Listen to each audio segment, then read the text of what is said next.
Yes, everyone, good morning and welcome back to Forever United TV Saturday morning match day. That's going to be a feel and something we say hopefully a lot more this season as well, because United being out of Europe, we should have our Saturday football back at Old Trafford, hopefully anyway. Saying that, first two games of the season, both are 4 on a Sunday. But United play Leeds today. We'll be giving you all the action to that later on this evening as well, to that game. Who plays, who we're watching out for and everything. Let's get into all of the other news though before we get into that. Everyone wants to know about the transfers, what's happening, where we're at with the Bryan Mbeumo situation. We've got big updates today from Fabrizio Romano on the goalkeeping front. Before we get into the video, obviously I've been talking a lot about Senny Lammens from Antwerp as a goalkeeper, and now I've gone back to Emi Martinez again this morning. It's just off what Fabrizio Romano said on his YouTube channel.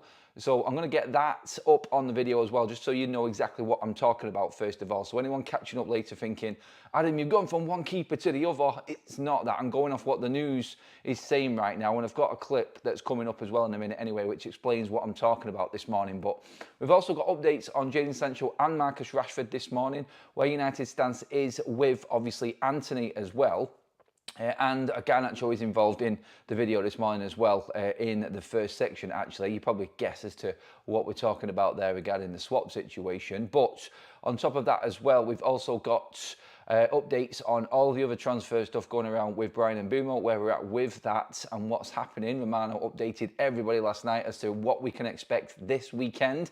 It could be an exciting day for Man United fans in the fact that this has now fast forwarded to a point where everything could be done today. Like this weekend he will be signed, but today is a massive day. The medical is going to be done today. He's already verbally agreed his contract, Bryan Mbeumo, so we'll have a little bit of a conversation about that. A lot of people are still catching up with what's happened with Bryan Mbeumo. Maybe you've not seen the videos or been able to get involved in the live shows or anything like that so far. So get your comments in on whether you're happy or not with Bryan Mbeumo, again in the chat, and everything else that we're talking about as well, because we're getting into the goalkeeper situation now and we're getting into what's happening with United's hunt for a keeper. It does look like it is a priority alongside the striker. And like a lot of people said last night, a lot of people on the show were saying last night that this is an actual, it looks like Manchester United have got their self in a decent place again. The ship's in order and everything's looking good. Getting the two top targets in, now moving for a striker and the goalkeeper, it would seem. What happens with the midfield? That, I think, is still going to be a sticking point for quite a few people. A few United fans obviously still wanting the goalkeeper. But look, at the end of still wanting the midfielder, sorry. At the end of the day, I think we all know that Manchester United have got a few areas of the pitch that need drastically improving. So I think it's going to be all three of them. And we'll see in this next few weeks, like what Romano has been saying. Have you noticed, by the way, with Romano, all of a sudden, since Mbeumo has been announced or is pretty much happening, he has changed his tune so much. He's a lot more upbeat with what Manchester United can actually do. It's like the club have given him information and now he's just running with it. On that information, actually, I'm just going to bring up what Romano said regarding the goalkeeping situation. In particular, Emi Martinez. This is what Romano said yesterday on his channel.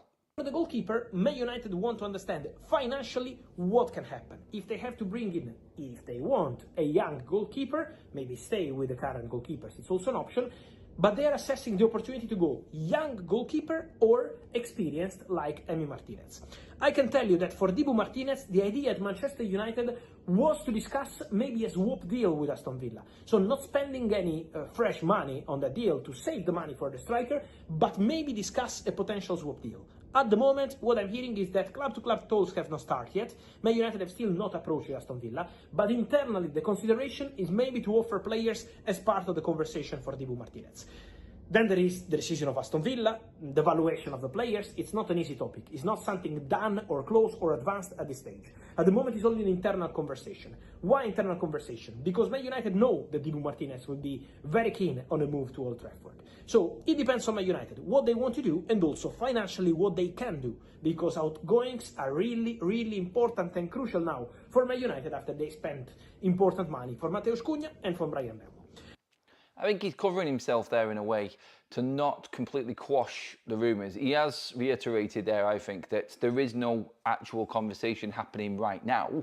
There isn't a Manchester United to Aston Villa face-to-face talks. We're getting down to business here. Emi Martinez is going to be a United player.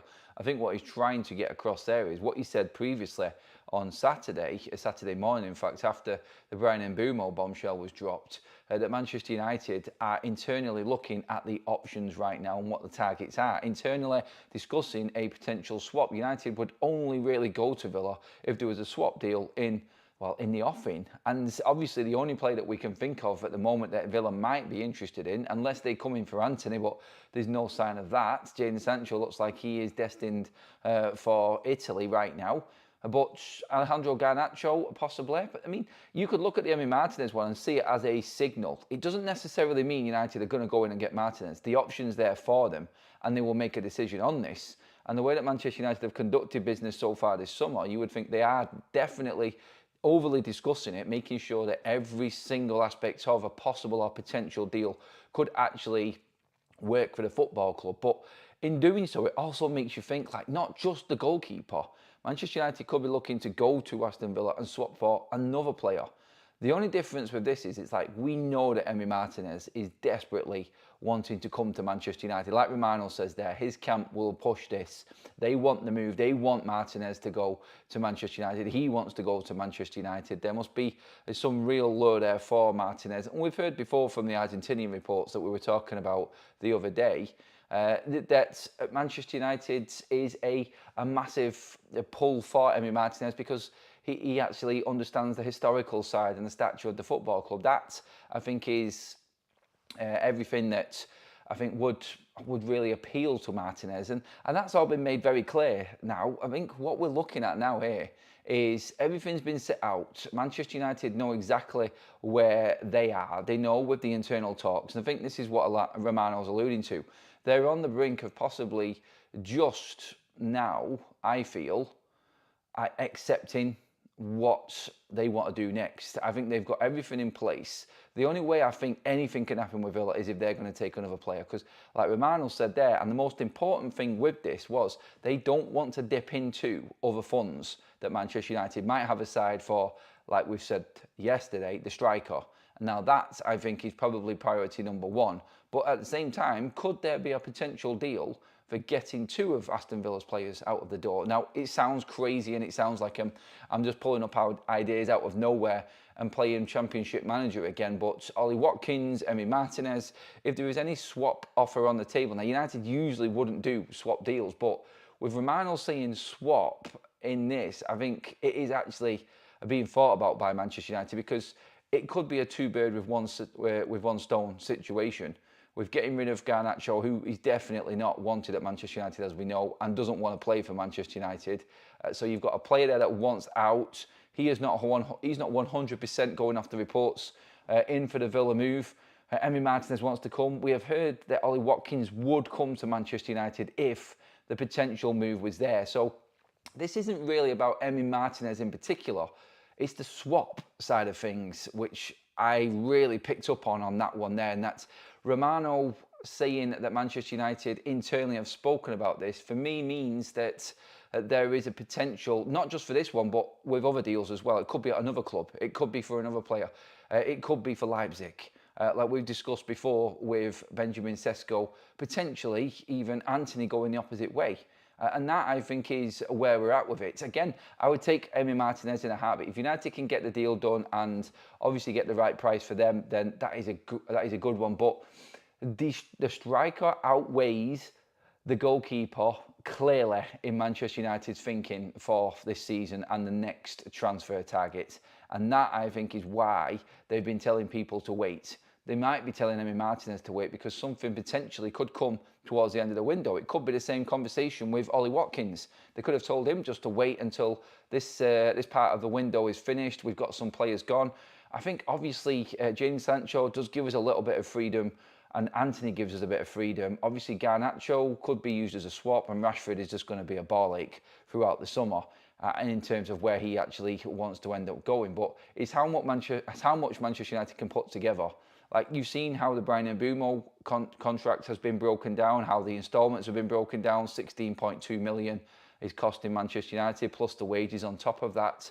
I worked it out with what everyone's saying, what Mbeumo could be on, around 22, 23 million a season. That's the amortization of Bryan Mbeumo. So you think, right, what can you make? What are we paying Jadon Sancho right now? We're paying Jadon Sancho his wages and his instalments in transfers is over 20 million on its own. So effectively, the Bryan Mbeumo deal's done with no one sold. So that's it. We've got now that money is covering them two players in Cunha and Mbeumo. And now we're looking at selling these players on and trying to bring another one in. So effectively, if you're going off the PSR model that we have done with Bryan Mbeumo, when United with 4 instalments, you could go out and buy another £65 million player, knowing that that's going to cost Manchester United approximately 20 million a season. So with Jadon Sancho completely off the books, even if you're not making a lot of money on Jadon Sancho, which we're not, we're breaking even and probably scraping a few mil off the top if you go off what we've spent already and what we owe, then I think you could look at Sancho going and another player coming in and replacing that deal. It won't be as much because no one's going to, at Manchester United, is going to pay anybody coming in what Jadon Sancho was on. I think that's quite clear. And the players we're looking at here, Ollie Watkins is not going to be on anywhere near as much as what Jadon Sancho would have been, and neither is Benjamin Sesko. And every striker under them two, because I think they're the top two, would be even less. So the significance of just getting Jadon Sancho out of the door is absolutely huge for Manchester United as well. And on that, I'm going to come to the comment section very soon as well. So just bear with me on that because I just mentioned Jadon Sancho there. So I want to bring him in next on this one as well. The story coming out on Jadon Sancho at the moment on Gazzetta dello Sport, they have touched on the Marcus Rashford one, but Italian sources again stating that this is very, very close with Jadon Sancho. Juventus are close to agreeing a deal for Jadon Sancho. Juve are negotiating with Manchester United for Sancho and Marcus Rashford. The Rashford one has been cooled off. I don't think they are going to go for him. So Sancho again on this one. But there was another story that came about yesterday that Nottingham Forest could actually be in for Jadon Sancho as a replacement for Anthony Elanga. Now check that out. That would be, and when you think about that deal, you're like, first of all, straight away, you're like, when a deal comes up or someone's mentioned to be in for one of our players or a club is looking to maybe make that purchase, you automatically go into like, no, I can't surely. And then you think about it, you go, they're about to sell Gibbs White and Anthony Elanga. They need someone else for that right-hand side. Jadon Sancho, yeah, not as quick, but look, at a cheap deal with probably potential to go out and get another player because they're not spending that much. Maybe Nottingham Forest will do a deal with Manchester United and take Jadon Sancho. Look, it's out there and that report came out last night. It still looks more favourable that he wants to go to Juve because, like many have said, his preferred choice is Juve and he's told many suitors that he wants to move to Italy. So that, again, it's just like we've said before with Inter Milan possibly coming in for Jadon Sancho, and now another club, United getting the opportunity to push this deal even more and get more and more money. So where we heard from the Italian sources over the last few days that this is on the brink, it's done. Agreement in place. Now it's between United and Juve to try and get Jadon Sancho out of the door and agree that fee. What we're looking at here, I think, is the Manchester United maybe just like taking their time and seeing what other offers actually come through the door. And I think we're actually now in a scenario where this could actually be even more beneficial for Manchester United with Jadon Sancho. I think we're in a very comfortable position now that he's agreed personal terms. The ball's in our court, and United discussing with Juve over what transfer fee is going to get this deal done. I think if someone else comes in and United go to them like, well, this is how much Juve are paying Jadon Sancho. Can you match that or beat that? And can you beat this price that they've offered, somewhere in the region of 18 million at the moment? If you give us 20 million, then we'll start negotiating with you. We'll start talking to you. And just holding off, like what Omar Barada said, in negotiating and not jumping at the first chance. Where we all want these players out, where we all want them gone, we still have to accept that we are now, I think, in better hands structurally and management-wise.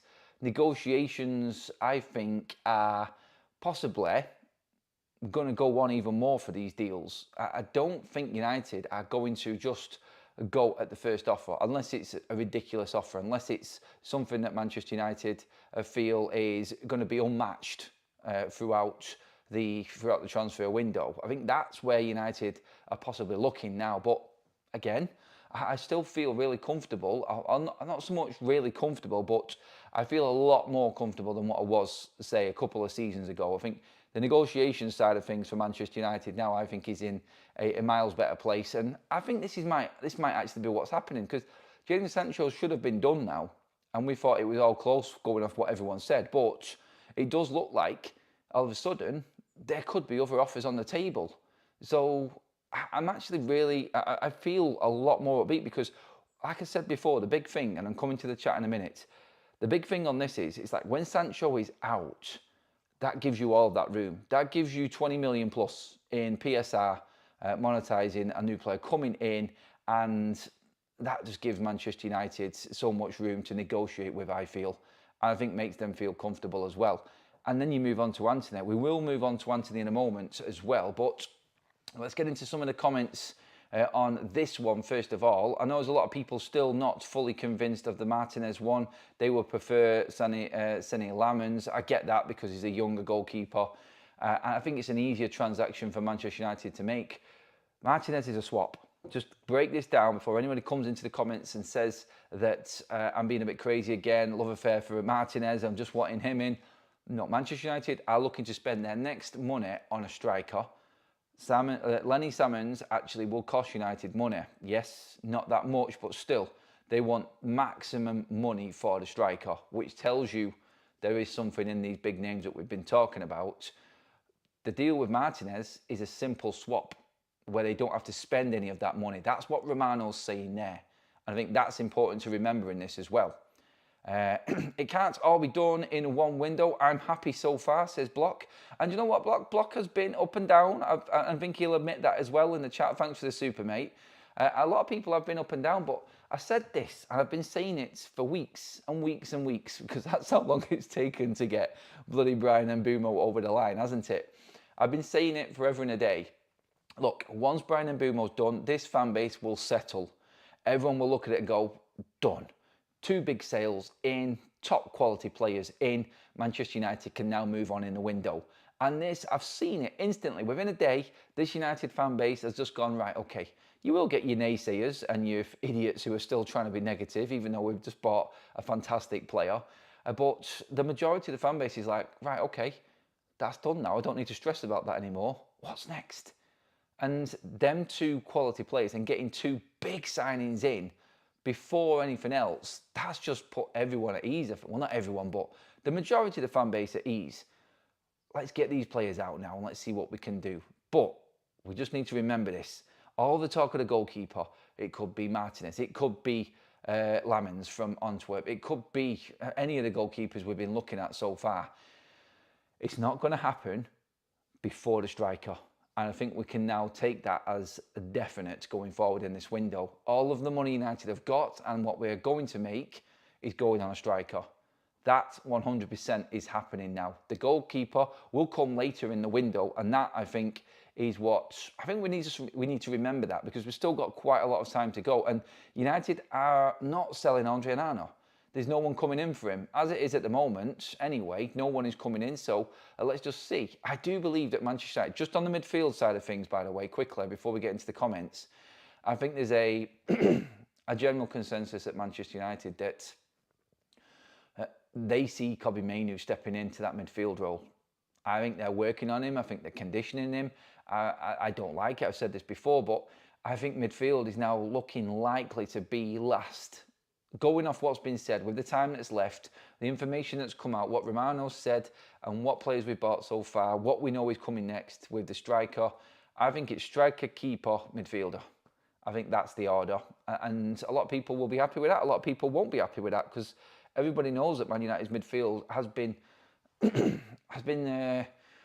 carved open a few times this season. The system really doesn't suit the players that we've got in there, and I see a lot of the real football, let's call them football nerds. They're not, but you know what I mean by that. Like the real football people, like looking at it and going into it in detail. The midfield, we got to sort the midfield out. It has to be the midfield every single time, every game.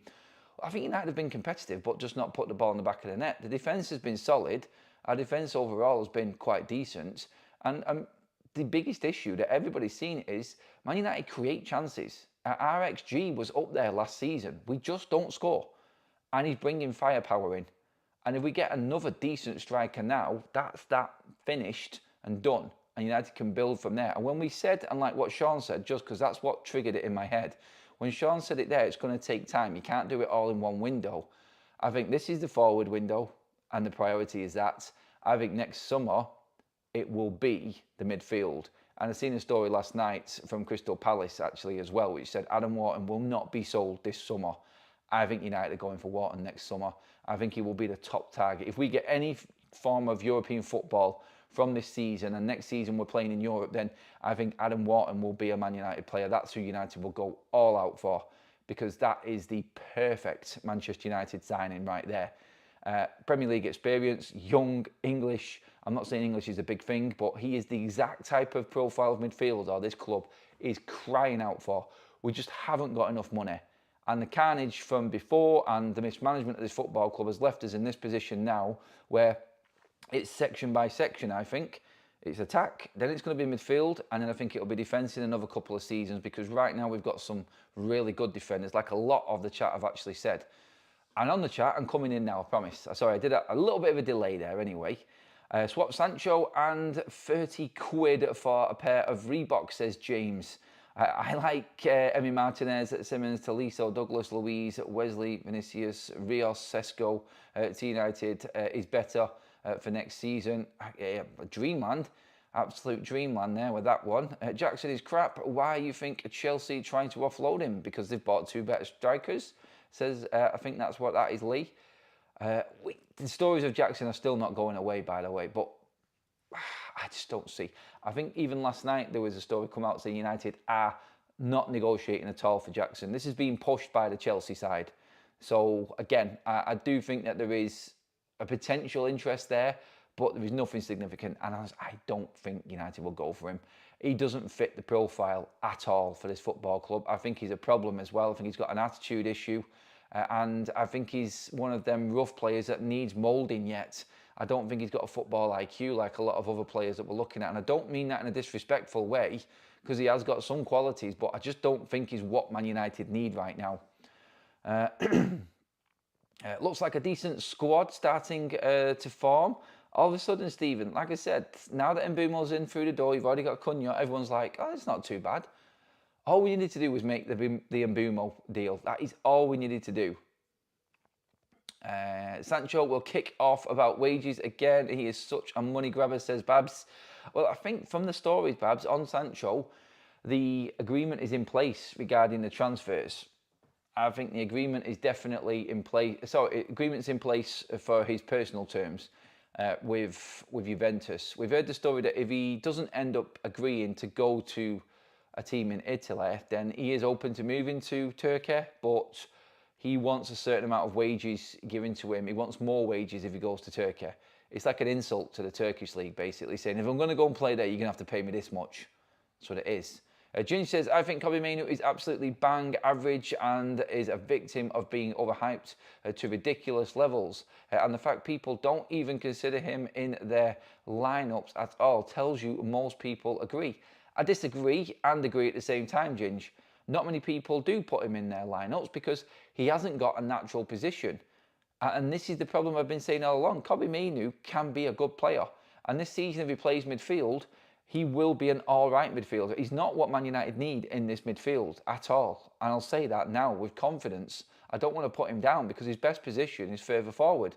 But we know he's not going to get that position because United have signed Cunha and Mbeumo. And then behind them, you've got Mount, who isn't going to play midfield. Worst case scenario, then you've got Xerxes in there and Bruno playing there. He's never going to play in a position that really suits him, unless Ruben's got a plan we don't know about. But then again, I think needs must. And like I just said then, and a few people have said exactly the same thing. Even Kaz has just said to me, it's attack, then goalkeeper. It is. I actually do believe, and I said this a minute ago then on the show, I think it is the attack, then it's the goalkeeper, and then it'll be a midfielder if we can get anybody in. And that'll be right at the end of the window, I think. So it's all on the striker. Like Romano said, Kobbie Mainoo just doesn't fit in. He doesn't fit in at the moment. The way that he plays, where he plays, I think he's just up against better players at this time. He can develop. I think his ceiling is a lot higher than what it is, and he's definitely not crap and bang average, which is where I disagree with Ginger's comment there. I just think that nobody's found the position for him. He should have been playing in at the number 10 area. England have tried to play him in a 6. He's not a 6. And all of a sudden, this profile of Kobbie Mainoo's been developed out of nowhere when it's not really fair on him. And I think United have got a lot to do with this. And again, I think he has been overhyped because he's a kid that's come through and shone straight away. But he has got talent, that lad. And he's not bang average. He definitely isn't. There's a lot more to come from Kobbie Mainoo, I think. I just don't know. I don't know.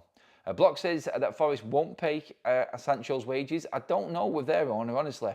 I don't know. That could be something that we need to keep our eye on, I would say. I still think Sancho's going to end up at Juventus. Andrew Short in the chat. Thank you, Andrew. Sancho is dragging on. We all thought we got rid of him last season to Chelsea, and now it's dragging on, trying to get rid of the greedy blighter. And then I have Rashford. Andrew, at least you don't need to worry about having to watch them play again, mate, because they're never going to play for United again while Ruben's there. At least we know we've got that. We don't have to put ourselves through it, do we? Oh, man. I know where you're at with that, Andrew, as well. I can feel your pain, and you echo quite a lot of the Man United fan base with them too. They are the scourge of this football club, aren't they? They really are. Let's see. We've got Villa want to get rid, I think that's supposed to say. Get rid of Martinez, and United wants him. Villa are looking to make some money to bring other players in. They're scraping by at the moment with PSR because they sold the women's team. Villa are in need. I think United should be looking at the likes of Watkins and Martinez and trying to get that Prem-proven player into the football club. If the opportunity comes around, United will jump on it, mate, I think is the word from what we've listened to from Romano and what other people are saying right now with that one. These players are selling. These players we are selling aren't duffers or even average. They are elite ballers in prime years from a giant club. Clubs will want them. They're a step up for most. I don't know, mate. I don't know, ATK. I don't know if I can agree with that. The players that we're trying to sell are problem players at this football club, and that I think has been shown with all of the off-the-field antics and what's going on with them as well. So I'm not too sure that people would be fully interested in these players. I think someone will take them, and there is still a quality in there, and I think someone will take the risk on them anyway. Kobbie, question mark, no, still ain't signed, sell him now. Look, let's see what happens with the contract. In the Kobbie Mainoo contract situation, in his defence as well, by the way, just to balance it out, because you know I've got my opinion on it. If he demands that much money, he can go. I'm with you on that one, Ant. But Kobbie has still got a contract, a long one, and United have an extension option on that. So United are in no rush. Like, let's see. I think what United should have said to him, I said, all right, Kobbie, go out this season and show us that you're worth that money. Go out and show us now, in this coming season, that you are worth up there over 100 grand a week. Because at the moment, Kobbie Mainoo's 80 to 100 grand a week player in wages. That's it. No one else is going to pay him any more than that in the Premier League. I can guarantee you. There's no way. He's not played a full season yet. So we see the quality, we see the potential. I think United, knowing that there's at least 3 years left on Kobbie's deal, which there is, I think they've just said, right, all right, let's shelf these talks about the contract and let's see what you can do this season. Let's go from there. And I think that is the right way to go about it with Kobbie Mainoo. Give him a chance this season. Let's see what he can do. And then we'll move on from there. So if he doesn't want to sign that contract after next season, then he's had a good season, then we probably end up seeing Kobbie Mainoo leave. But let's not forget, that's what I said next summer. Man United will be looking at the midfield. So maybe there is a plan from United. It'd be like, okay, prove to us this season, Kobbie, that you're worth that contract. If it works out well, then we've got a midfielder. He's going to have to go some now. Because if he doesn't do well, then I think United will sell him next summer. Because I don't think United will give him that contract. I think United need to be impressed. And I think every single Man United fan needs to see a bit more consistency from Kobbie Mainoo. So let's see what he does this season. And I think then we might get a reaction from the club. And we may get, finally, a little bit of a result from the discussions with his contract. But again, I'll stand by what I said before. If Kobbie is demanding 180 grand a week now after what he's done and the season we've just had, or 2 seasons we've just had, you can sling your hook, mates. I'll sell you right now for the best price. I don't think he is that character, though. I think we're going to see Kobbie Mainoo play a bigger part this season, and it's up to him if he grabs it or not. Because I think he is seen as the midfielder that Manchester United are going to be using this season. And I know there's a lot of people that just don't agree with that. I'm just saying what I think might happen. It's not what I want to happen, everyone. Just so you're clear on that one. Let's get a few more comments on this. I don't see what all the hype is about Wharton. It's probably all the Carrick fans. We was one of my last favourite midfielders for United over the years. Wharton is a great player, mate. Honestly, I don't know how you don't see that. He's fantastic. You only have to watch what he did to Manchester City's midfield. I know City's midfield was bypassed a lot this season because they were quite slow, but he dominated that midfield in that final. On the big occasion, I am not surprised he is in and amongst everything that's happening with England. He needs to be in that England squad, that kid. I think he's a brilliant player. I really do. I'm gutted that Manchester United were not aware of him at Blackburn when Palace brought him in. Like, United should have been all over that. And do you know what? If at the time United had the likes of Wilcox and Vival and people like this in, I reckon Wharton would have been a player United would have been all over. Round the corner at Blackburn, I think it's criminal how United weren't in the reckoning to bring him in. Zane with a super chat. Zane, Madueke and Eze are better buys than Cunha and Mbeumo. Oh, there's the comedy for the Saturday morning. Madueke, honestly, settle down with that guy. That is, oh, God. Bless him. I seen Craig having a go at United from Anfield Agenda about the money we spent on him. And they're going for Ekatike for even more money. Pretty much the same as much. But 50 plus million for Madueke. What has he done?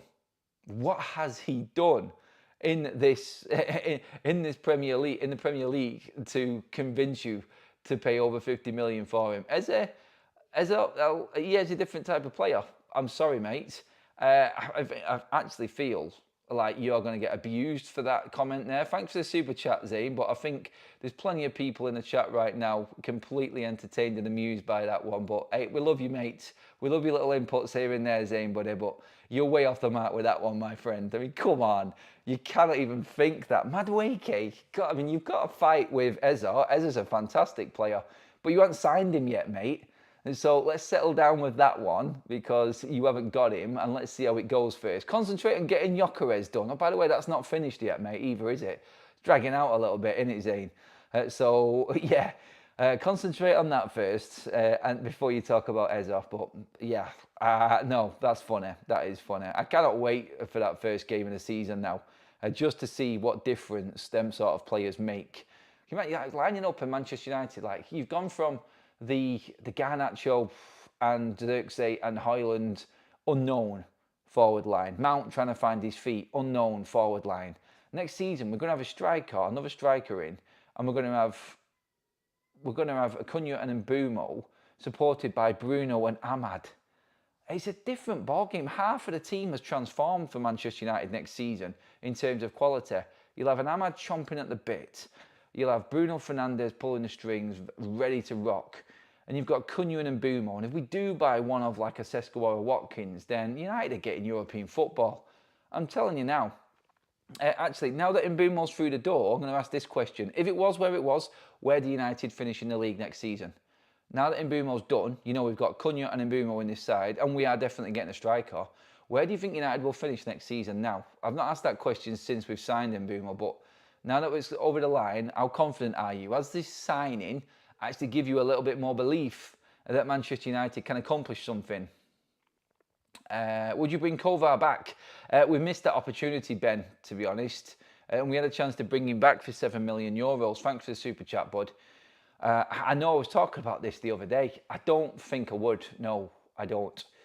He's going to PSV now from Leverkusen, so United had the opportunity to match any bid that was in his contract when he was sold on, but United have left it there. And good goalkeeper, done well winning the league and what he's done for Leipzig, for Leverkusen, sorry. But nah, I think there's other keepers United would go for. But yes, look at this. Right, I've just asked where would United finish? Top 8, 5th. 8th says Ant. Pete's gone 8th. 7th, 15th says Nadeem. Go do one, Nadeem. Come on, mate. You got to do better than that, mate. That's just ridiculous. Top 10, top half, top 6 finish. 4th for me, 8th. Top 7, 5th, 4th. It's quite optimistic, to be honest. I'm in and around the 5th, 6th mark at the moment with this team. 5th or 6th. And moving on to who that striker might be in the news. We've discussed plenty there. And again, I did discuss last night in terms of how Manchester United's finances have got the deal done. And obviously how much we're paying for Mbeumo. I just wanted to use that in the next bit. So Manchester United broken down the deal for Mbeumo, plus his wages to go on top yet. 16.2 million. A lot of people have been talking about that because football finance has become a hot topic all of a sudden in the world of football fans. We're all trying to find out why this player isn't going, why we can't sign him, but that broken down, and this is something that I have been geekish on and looking at constantly. 16.2 million plus his wages. You're probably looking around about 23 million or something like that a season is what it's going to cost United for 4 years for Bryan Mbeumo. You could easily make that happen for Benjamin Sesko. Now moving on to Manchester United's striker side of things as well on this one. And again, this is going to come from Florian Plettenberg. We've got Sky Sports last night and Damashef came out and said, keep an eye on Benjamin Sesko as a transfer window progresses. Manchester United have been monitoring his developments for several years. Damashef jumping in on that one there, simply off the back of what Sky Germany's Florian Plettenberg has said. And I say this all of the time, this is how they work it at Sky. So whenever Sky Sports come out with any significant transfer news from Italy, it's Damasio. From Germany, it's Florian Plettenberg. It's always them two. So anything that Sky say is basically off Sky Italy and Sky Germany. And Benjamin Sesko, we all know it. We all know we've been watching him. And Manchester United, if you think about it, Arsenal were in and around the 60 to 70 million mark in negotiations. That's where they were at. Can United bring this in? And can they get a deal out of Leipzig as the window goes down? So we know that Benjamin Sesko is not going to cost Manchester United more than 25 million quid a year. With his wages, I think 25 million max is what Benjamin Sesko would be for United. I think it'd be less, to be honest, because I don't think United would pay more than 200 grand a week wages. In fact, right now, let's just find out exactly what Sesko's contract is at Leipzig so we can actually work this out. So bear with me a second, everyone. Let's get this up. Benjamin Sesko contract right now at RB Leipzig. Okay. So apparently he's on, let's just convert this to pounds instead of euros. He's on right now in terms of pounds, 94 grand a week wages. 94 grand a week wages. And there is a release clause in his contract for 70 million.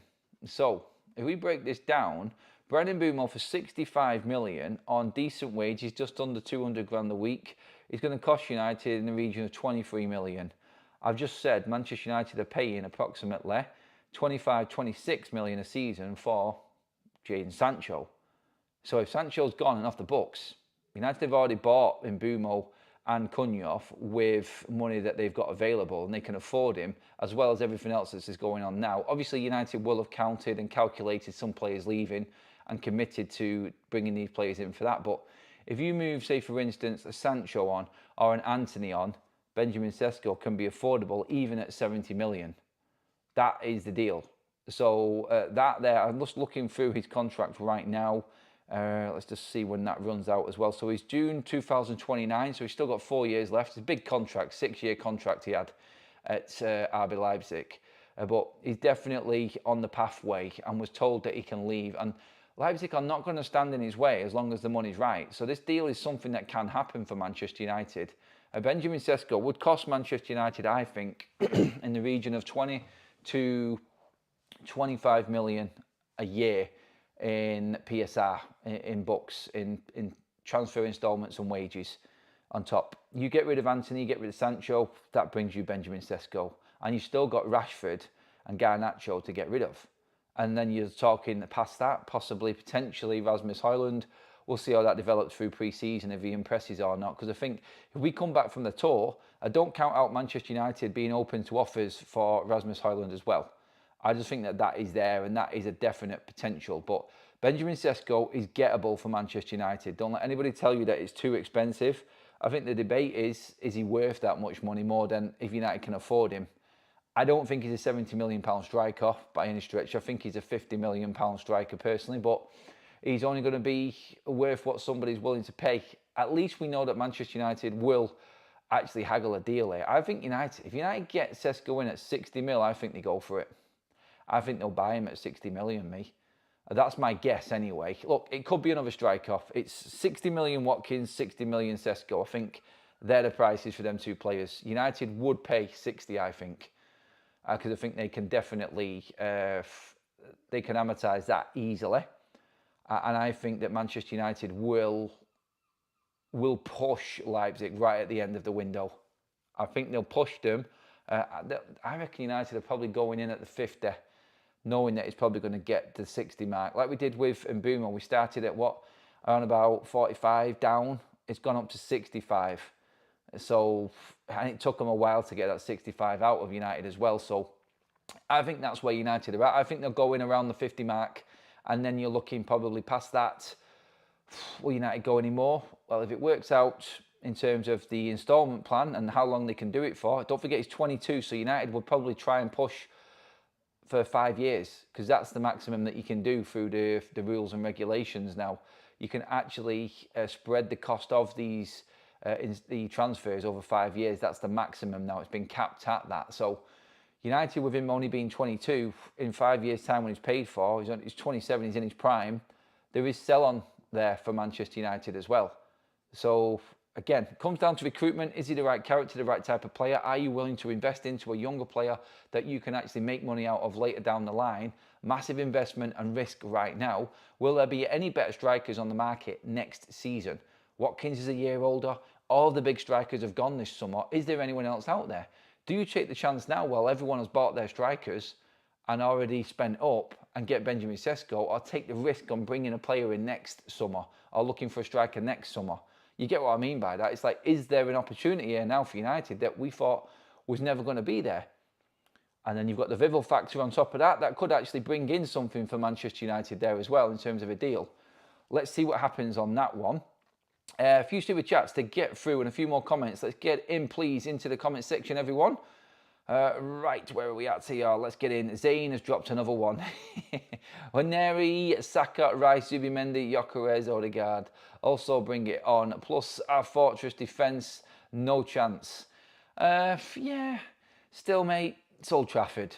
Opening day. You guys are bricking it right now. I'm telling you, you're bricking it. You better bring your A game. And all of them players that you mentioned there, they better actually turn up, because some of them didn't towards the back end of last season, mate.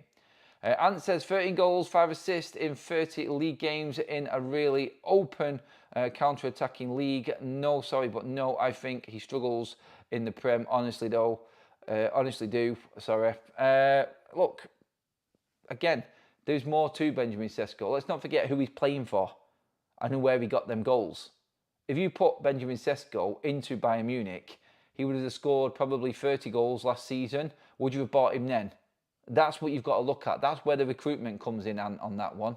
And it's like just saying a different opposition. It's like, for instance, let's just say another player. What's a good example here now? A good example of this one would be, it's the same thing, isn't it? Would Liam Delap score more goals for Chelsea than he would Ipswich? Yes, he would.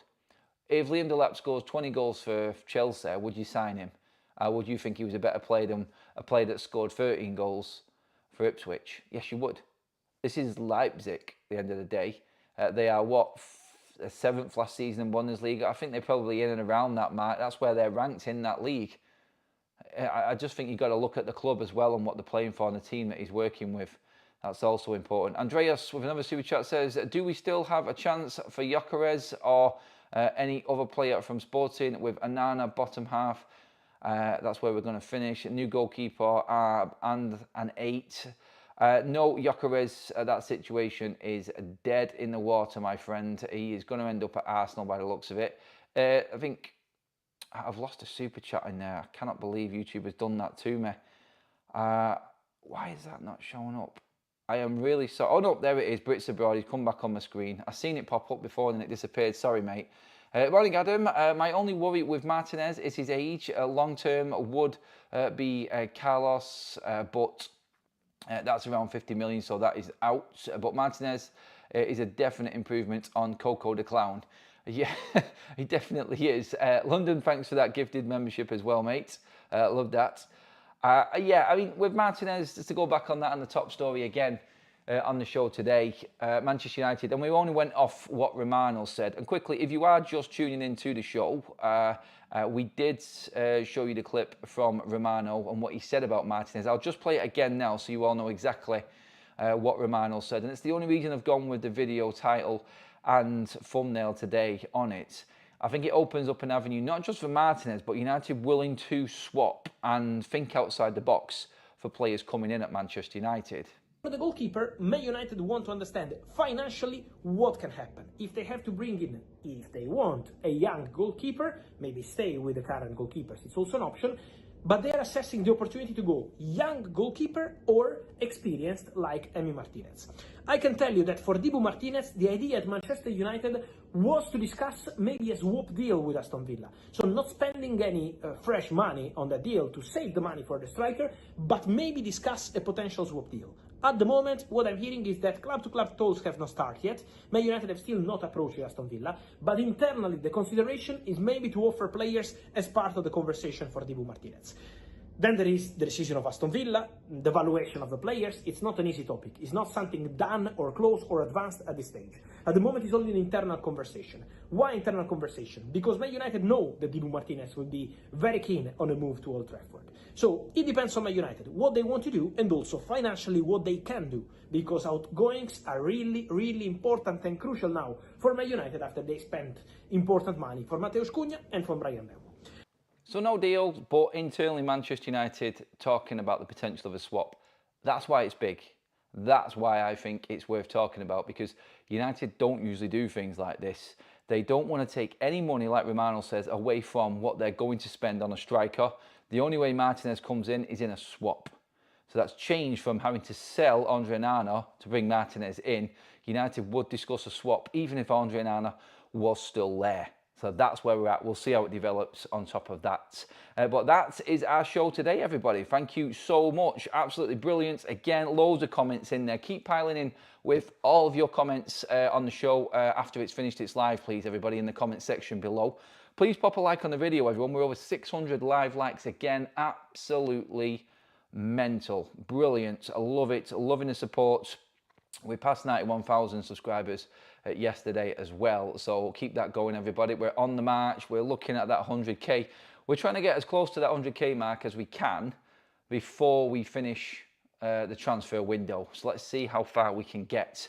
Also, everybody commenting on the backdrop and where I'm actually at. In the description, right at the top, is the New Pines Holiday Park. They have invited me here this weekend. 5-star holiday park in the country. If you're looking for a staycation or looking to just get a break away for a weekend or maybe even a week, make sure you click on that link to come and see their open day, and it is their experience weekend where you can come around, look at the park and all the facilities and everything that's going on for nothing. All the prices are in on the different lodges. I can't even call these things. It looks like a bleeding house, doesn't it? This is supposedly a caravan. It's not. It's a lodge. It's a house. You have to see it to believe it. So get yourself down, use that link there. 5-star park, gated off, their own little community here as well. 5 minutes from the beach and the town, restaurants and pubs everywhere around here. Fantastic little getaway. I was out last night, supping back on a couple of rums, bit of spice rum last night outside on the balcony. It's quiet. Unbelievably quiet. Like you could hear a pin drop. So peaceful. So if you're looking for that break, come and check it out. Get in the link, everybody. And thanks again to the New Pines and Sean, who is a big fan of the channel, actually, as well, for hooking us up with a weekend. I'm going to go out today, do a bit of walking, and then we'll be back later on to discuss everything that's happened with the game and all the other news as well, everybody. So I'll see you all then. Stay tuned. Keep the subscribe button pressed on, notifications on, so you know when the news is coming. And I'll see you all later on. Have a fantastic Saturday, everybody. And I'll see you all in a bit.